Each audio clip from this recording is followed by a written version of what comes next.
நேயர்களே, இது உங்கள் அறிவோம் ஆரோக்கியம் நிகழ்ச்சி. நம்ம நிகழ்ச்சியோட முதல் பகுதி மூலிகை மகத்துவம்ல தினம்தோறும் வெவ்வேறு மூலிகைகளை பத்தி நிறைய யூஸ்ஃபுல்லான விஷயங்கள் நம்ம தெரிஞ்சுக்கிட்டு இருக்கோம். அந்த வகையில இன்னைக்கு எந்த மூலிகையை பத்தி பார்த்து தெரிஞ்சுக்க போறோம் அப்படிங்கறத வைத்தியர் திரு ராஜசேகரன் ஐயா அவர்கள் கிட்ட கேட்டு தெரிஞ்சுக்கலாம். வணக்கம் ஐயா. வணக்கம்மா. இன்னைக்கு மூலிகை மகத்துவம் பகுதியில எந்த மூலிகையை பத்தி பார்க்க போறோம் ஐயா? இன்னைக்கு நம்ம பார்க்க போற மூலிகை கொடி பசலை. சரிங்க ஐயா. இந்த பசலையில பாத்தீங்கன்னாக்கா 3 வகைப்படும். ஒன்று செடி பசலை, கொடி பசலை, தரை பசலை என்று 3 வகையாக கிடைக்கிறது. இதுல முக்கியமான ஒரு மூலிகை எதுன்னு பாத்தீங்கன்னா இந்த கொடி பசலை. அதை பத்தி தான் இன்னைக்கு நம்ம பார்க்க போறோம். எதனால இதை சொல்றேன் குறிப்பிட்டுன்னு கேட்டாக்கா, நம்மளுடைய உடல்ல ரத்தத்தை பெருக்கக்கூடிய தன்மை இந்த மூலிகைக்கு இருக்கு. இதுக்கு ஒரு ரத்த பெருக்கி என்று கூட சொல்லுவார்கள் சித்தர்கள். இன்னொரு விஷயம் என்னன்னு பாத்தீங்கன்னா, இந்த பிளட் பிரஷர், அதாவது ரத்த அழுத்தம் இருக்கிறவங்களுக்கு இதனுடைய கீரையும் இந்த தண்டையும் சமைத்து சமையல்ல சாப்பிடும் பொழுது அந்த ரத்த அழுத்த நோய்கள் முற்றிலுமாக குணமாயிடும். இப்ப குழந்தைகள்ல பாத்தீங்கன்னாக்கா நிறைய குழந்தைகள் தண்ணியே குடிக்க மாட்டாங்குது. கொடுத்த பெற்றோர்கள் தாய்மார்கள் அந்த குழந்தைகளுக்கு அடிச்சு எல்லாம் தண்ணி குடிக்க பாடுறாங்க. அந்த மாதிரி தண்ணீர் குறைந்த அளவே குடிக்கக்கூடிய குழந்தைகளுக்கு நீர் எரிச்சல், நீர் கடுப்பு எதனால அழுவுதுன்னே தெரியாது. ஒரு 6 மாசம் ஒரு வயசு குழந்தைலாம் கூட அந்த மாதிரி கஷ்டப்படும். அந்த மாதிரி இருக்கக்கூடிய குழந்தைகளுக்கு நீர் எரிச்சலையும் நீர் போக்கையும், நீர் பெருக்கி, இது ஒரு நல்ல ஒரு நீர் பெருக்கியாகவும் இருக்கு. அடிக்கடி வாந்தி வரும். இப்ப நிறைய பேருக்கு பாத்தீங்கன்னாக்கா அதாவது கிரியேட்டிவ், அதாவது உப்பு அதிகமாயிடுது. அந்த உப்பு அதிகமாகி அவர்களுக்கு அடிக்கடி வாந்தி வந்துகிட்டே இருக்கும். மேல ஒரு அரிப்பு தன்மை வந்துடும். உடல் முழுவதுமே அரிக்க ஆரம்பிச்சிடும். டயலைஸ் பண்ணணும்னு விடுவாங்க டாக்டர். மாதத்துக்கு 2 முறை அல்லது 3 முறை அவர்கள் போயிட்டு ஹாஸ்பிட்டல்ல போயிட்டு டயலைஸ் பண்ற கண்டிஷனுக்கு ஆயிடுவாங்க. அந்த கிட்னி எல்லாமே கெட்டு போயிடும். அந்த மாதிரி கெட்டு போய் அந்த கல்லீரல் பாதிக்கப்பட்டு, மண்ணீரல் பாதிக்கப்பட்டு, அது காரணமாக ஒரு 10 நிமிஷத்துக்கு ஒரு தடவை கூட வாந்தி எடுக்கிறவங்க எல்லாம் இருக்காங்க. அந்த மாதிரி அடிக்கடி வாந்தி எடுத்துக்கிட்டு கஷ்டப்படுறவங்க இந்த கொடிப்பசலை கீரையை சீரகத்துடன் கலந்து சமைத்து சாப்பிடும் பொழுது அவர்களுக்கு அந்த அடிக்கடி வரக்கூடிய அந்த வாந்தி நின்றுடும். மேலும் பெண்களுக்கு பாத்தீங்கன்னாக்கா இந்த வெள்ளைப்பாடு, அதே போல இந்த கர்ப்ப காலத்துல அவர்களுக்கு நல்ல ஒரு வலுவூட்டக்கூடிய தன்மை உடையது. அதாவது கருப்பையை வலுப்பெற செய்து குழந்தையை பாதுகாப்பாக வைத்துக் கொள்வதற்கும் சுகப்பிரசவம் ஆவதற்கும் இந்த மூலிகை மிகச் சிறந்த ஒரு மூலிகை. அதாவது நம்மளுடைய உடல் உறுப்புகள்ல எல்லா பாகங்களையும் வளர்ச்சி அடைய செய்வதும், ரத்தத்தை பெருக்கக்கூடியதும், உடலுக்கு ஆரோக்கியத்தை கொடுக்கக்கூடியதுமான ஒரு சிறந்த மூலிகை தான் இந்த கொடிப்பசலை. இதை நம்ம இப்போ நம்மளுடைய என்னென்ன நோயை போக்குறதுக்காக அதை என்ன மாதிரி சமைக்கலாம் அப்படிங்கறத பார்க்கலாம். சரிங்க ஐயா.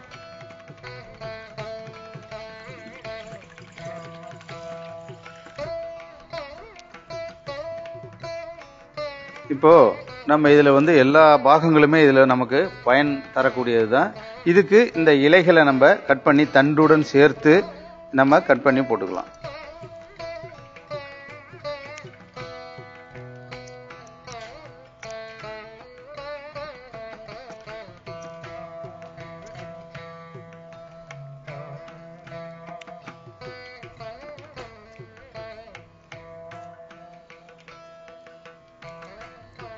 இது நம்ம தேவையான அளவு நல்ல தண்ணி எடுத்து அதில் இப்போ கொதிக்க வச்சுக்கிட்டு இருக்கோம். இதில் நமக்கு நம்மளுடைய உடல்ல ரத்தத்தை சுத்தப்படுத்தக்கூடிய தன்மை வாய்ந்த இந்த மிளகு தேவையான அளவு நம்ம போட்டுக்கிறோம்.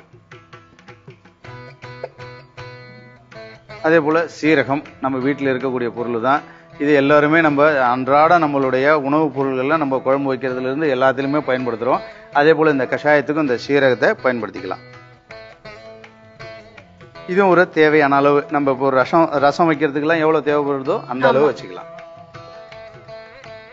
பூண்டு நம்மளுடைய வயிற்றில் ஏற்படக்கூடிய செரிமான கோளாறுகள், வாயு சம்பந்தப்பட்ட கோளாறுகளை எல்லாம் நீக்கக்கூடிய தன்மை உடைய இந்த பூண்டு நம்ம எடுத்துக்கிறோம். ஒரு 2-3 பற்கள் பூண்டு. இப்போ முக்கியமா இந்து உப்பு. நம்ம சமையலுக்கு சாதாரணமா நம்ம பயன்படுத்துற உப்பை விட இந்த இந்து உப்பு மேலும் மருத்துவ குணத்தையும் நமக்கு உடலுக்கு ஆரோக்கியத்தையும் நம்மளுடைய உடல் உறுப்புகள், அதாவது அகய உறுப்புகளை எல்லாத்தையும் வளர்ச்சி அடையக்கூடிய தன்மை உடையது இந்த இந்து உப்பு. இதை நம்ம ஒரு சிறிதளவு சேர்த்துக்கலாம். தேவையான அளவு நம்மளுடைய சுவைக்கு தகுந்தாற் போல சேர்த்துக்கொள்ளலாம்.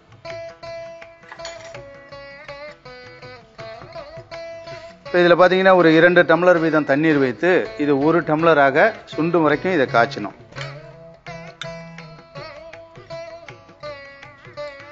தண்ணியோட கலரும் மாறிடுச்சு இல்லைங்களா? ஆமா, மாறிடுச்சு. இதை இந்த மாதிரி சுண்ட வச்சு கொஞ்சம் ஆறிய பிறகு மிக்சியில போட்டு அரைச்சு வடிகட்டியும் எடுத்து பயன்படுத்தலாம். இதே போல சுண்ட காய்ச்சி வடிகட்டியும் குடிக்கலாம். சரிங்க ஐயா. இப்போ இது கொதிச்சுக்கிட்டு இருக்கு, அப்படியே இருக்கட்டுமா. இப்ப நம்ம இன்னொரு முறையை பயன்படுத்தி என்ன அது என்ன மாதிரி நோய்களுக்கு நமக்கு குணப்படுத்துதுங்கிறத பத்தி பார்க்கலாம். ஓகே.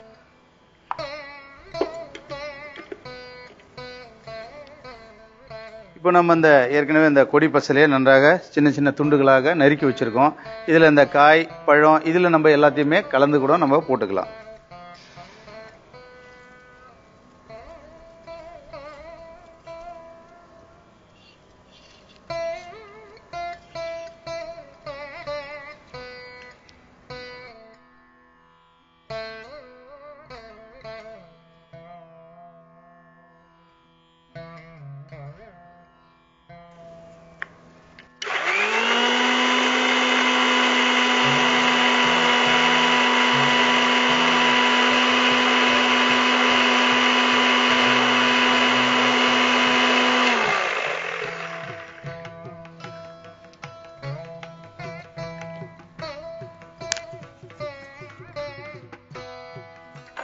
இது நமக்கு இதுல பனங்கல்கண்டு, இது நம்ம தேவையான அளவு நம்மளுடைய சுவைக்கு ஏற்ப நம்ம இதுல கூட்டிக்கலாம்.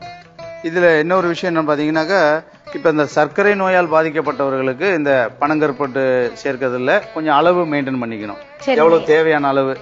சர்க்கரை நோய் இல்லாதவர்களுக்கு நம்ம சாதாரணமா நம்ம எப்போதும் நம்ம ஜூஸ் குடிக்கிறதுக்கு பயன்படுத்துற அளவு எவ்வளவு இனிப்பு தேவையோ அவ்வளவு இனிப்பு தேவையான அளவுக்கு போட்டுக்கலாம்.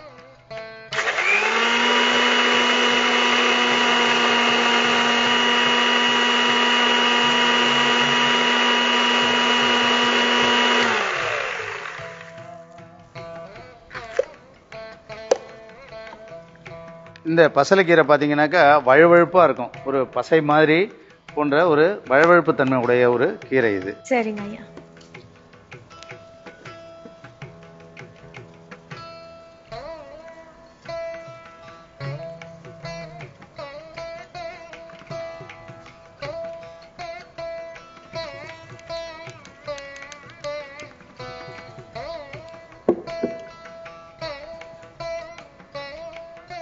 என்ன இப்ப இந்த கீரையோட கொடுத்தீங்கன்னா குழந்தைங்க எல்லாம் குடிக்கிறதுக்கு கொஞ்சம் சிரமப்படுவாங்க, குடிக்கிறதுக்கே உங்களுக்கு கொஞ்சம் ஒரு மாதிரியா இருக்கும். இதை நல்லா இதே போல வடிகட்டிட்டோம் அப்படின்னு சொல்லி சொன்னா நல்ல ஒரு அற்புதமா இருக்கும்.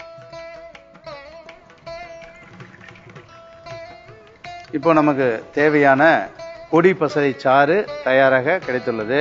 இதுல மேலும் சுவை கூட்டுவதற்கு சுக்குத்தூள், ஏலக்காய் தூள் சேர்த்துக்கிட்டு தேங்காய் பாலுடன் கலந்து கூட பெரியவங்களுக்கு கொடுக்கலாம். குழந்தைகளுக்கு கொடுக்கும் பொழுது இந்த கொடி பசலை கீரையுடன் பனங்கற்கண்டு தேனுடனோ குழைத்து கொடுக்கும் பொழுது அவர்களுக்கு அந்த நீர்க்கட்டு விலகும். அது மட்டும் இல்லாம பசி இன்மை காரணமாக குழந்தைகளுக்கு வயிறுல மப்புத்தன்மை ஏற்பட்டுரும்.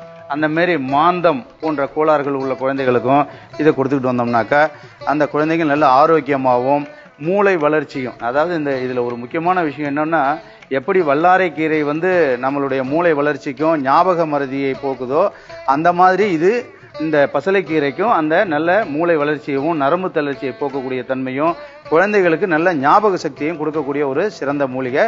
இந்த சாரை பயன்படுத்தி குழந்தைகளுக்கு அந்த நோய்கள் எல்லாம் போக்கலாம். இப்ப நம்ம இந்த சுண்ட வச்சுக்கிட்டு இருந்தோம், இது நல்லா சுண்டிடுச்சு. 2 டம்ளர் தண்ணீர் 1 டம்ளரா சுண்டிடுச்சு.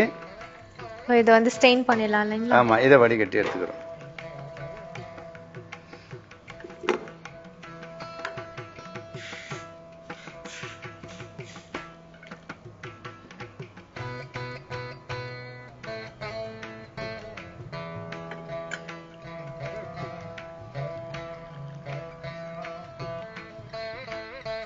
இப்போ இதை நம்ம இந்த மாதிரி கொதிக்க வச்சு வடிகட்டி இந்த நீரையும் தனியாக எடுத்துக்கலாம் கஷாயமாகவும். இப்போ இந்த பொருளில் நம்ம வீணாக்க வேண்டாம். இது கொஞ்சம் ஆறின பிறகு, சூடு ஆறிய பிறகு இந்த கீரையும் நம்ம மிக்சியில் இட்டு அரைத்து இந்த நீருடன் கலந்து காலை மாலை 2 வேளையும் குடிச்சிக்கிட்டு வரலாம். அந்த மாதிரி குடித்து கொண்டு வருவதன் மூலமாக, அதாவது காய்ச்சல் உள்ள நேரங்களில், சுரம் உள்ள காலங்களில், சளி இருமல் போன்ற தொந்தரவு உள்ள காலங்களிலும், பெண்களுக்கு வெள்ளைப்பாடு, கர்ப்பப்பை சம்பந்தப்பட்ட கோளாறு உள்ள காலங்களிலும், இரத்த சோகை, இரத்த அழுத்தம் போன்ற நோய் உள்ளவர்களுக்கும் இந்த கஷாயத்தை கொடுப்பதன் மூலமாக அவர்களுக்கு அந்த நோயெல்லாம் குணமாயிடும்.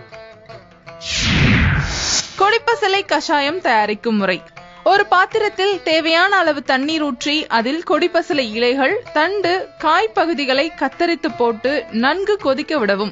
அதில் மிளகு, சீரகம், பூண்டு மற்றும் இந்துப்பு சேர்த்து நன்கு காய்ச்சி வடிகட்டினால் கொடிப்பசலை கஷாயம் தயார். கொடிப்பசலை சாறு தயாரிக்கும் முறை. மிக்சியில் கொடிப்பசலை இலைகள், தண்டு, காய் அனைத்தையும் கத்தரித்து போட்டு தேவையான அளவு தண்ணீர் ஊற்றி அதனுடன் தேவையான அளவு பனங்கற்கண்டு சேர்த்து அரைத்து வடிகட்டினால் கொடிப்பசலை சாறு தயார். ரொம்ப நன்றி ஐயா. இந்த கீரையை பத்தி நிறைய விஷயங்கள் சொன்னீங்க. அதை எப்படி பயன்படுத்தணும்னு 2 வழிமுறையும் எங்களுக்காக சொல்லி கொடுத்திருக்கீங்க. ரொம்ப நன்றி ஐயா. வணக்கம். இன்னைக்கு நம்ம ஆர்கானிக் அறுசுவை நிகழ்ச்சியில பார்க்க போற டிஃப்ரெண்டான ரெசிபி நாட்டு சோள பொரி. இந்த சோள பொரி செய்யறதுக்கு தேவையான பொருட்கள் என்னன்னு பார்க்கலாம். நாட்டு சோளம், தேன், நல்லெண்ணெய், வேர்க்கடலை, மிளகாய் தூள், மஞ்சள் தூள், பட்டை பொடி, வெள்ளரி விதை.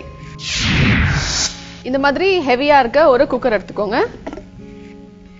சூடு வந்துட்டு ரொம்ப ஹையா இருக்கணும். அதனால ஒரு 2-3 மினிட்ஸ்க்கு வந்துட்டு வெறும் குக்கர் மட்டும் நல்லா சூடு பண்ணிக்கோங்க. அப்புறம் இந்த நாட்டு சோளம் இருக்கு இல்லையா, அது ஒரு சிறுதானியத்துல ஒரு வகை தான். சின்ன சின்ன சைஸ்ல இருக்கும் நாட்டு சோளம். இது வந்துட்டு நல்லா வாஷ் பண்ணிக்கோங்க. எப்பவுமே சிறுதானியத்தை வந்துட்டு ஒரு 4-5 தடவை திருப்பி வாஷ் பண்ணணும். அந்த மாதிரி நல்லா வாஷ் பண்ணிட்டு அதை வந்துட்டு ஒரு நல்ல காட்டன் துணி எடுத்து வச்சுட்டு அதை பரப்பி விட்டுட்டு நல்லா காய வைங்க. காஞ்சதுக்கு அப்புறமா தான் இதை நம்ம வந்து பொரி பண்ணும்போது நல்லா வரும். இப்போ நான் அதை காய வச்சிருக்கேன். வாஷ் பண்ணி எடுத்து நல்லா காய வச்சிருக்கேன்.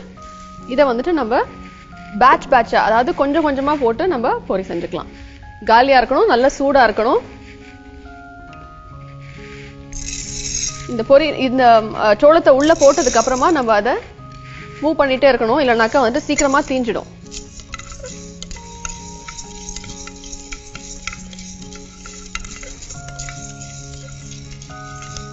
இப்போ இது பட்டு பட்டுன்னு அந்த பொரியற சத்தம் கேட்கும் போது நம்ம இதை மூடி போட்டு வச்சிடலாம். இது பொரியும் போதே வந்துட்டு பாத்தீங்க அப்படின்னா ஒரு 10% வந்துட்டு சரியா பொரியாது. அதை நம்ம வந்துட்டு தனியா எடுத்து வச்சுக்கலாம்.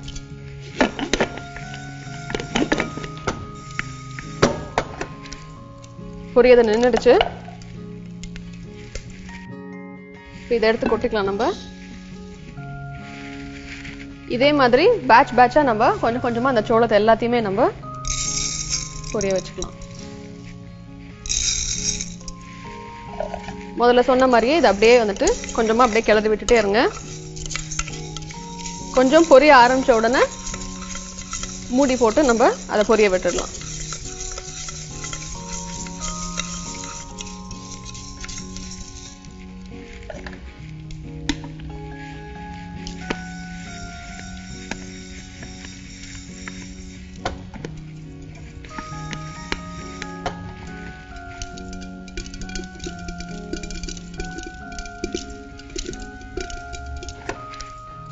பொரியதை நின்றுடுச்சு.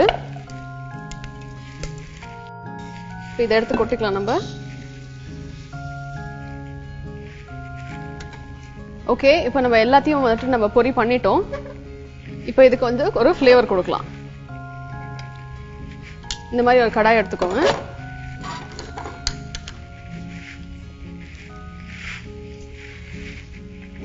ஒரு டீஸ்பூன் அளவுக்கு நல்லெண்ணெய், சும்மா கொஞ்சமா இருந்தா போதும்.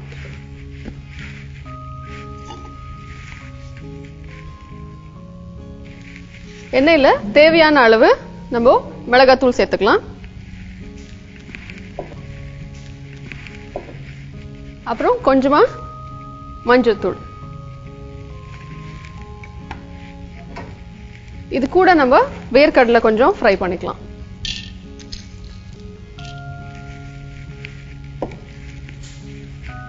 ஒரு சிட்டிகை அளவு உப்பு.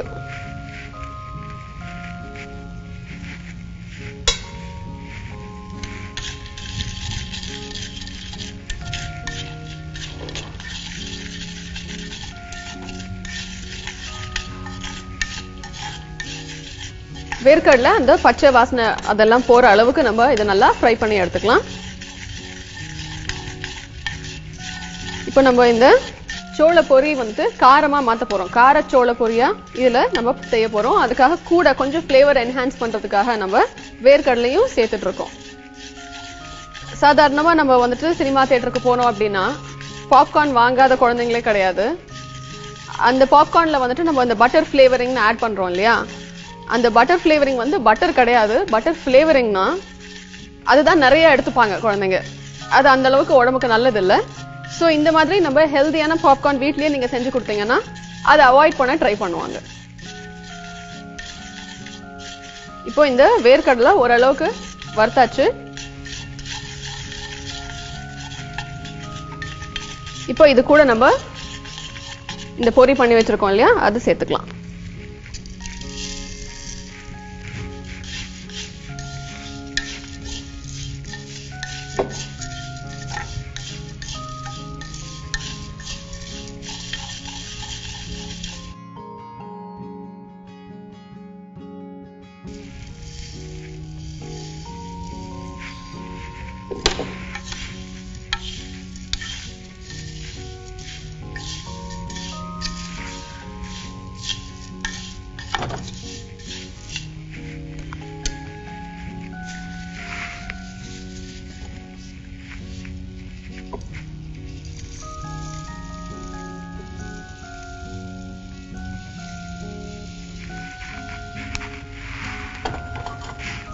இப்போ நம்ம ஒரு கார பொரி ரெடி பண்ணிட்டோம்.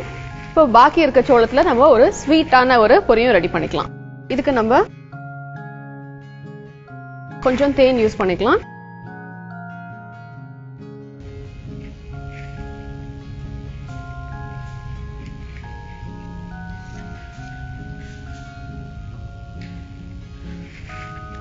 ஒரு 2 ஸ்பூன் தேன் போட்டுட்டு ஒரு சிட்டிகை பட்டை பொடி இது அப்படியே கொஞ்சம் நம்ம மிக்ஸ் பண்ணிக்கலாம்.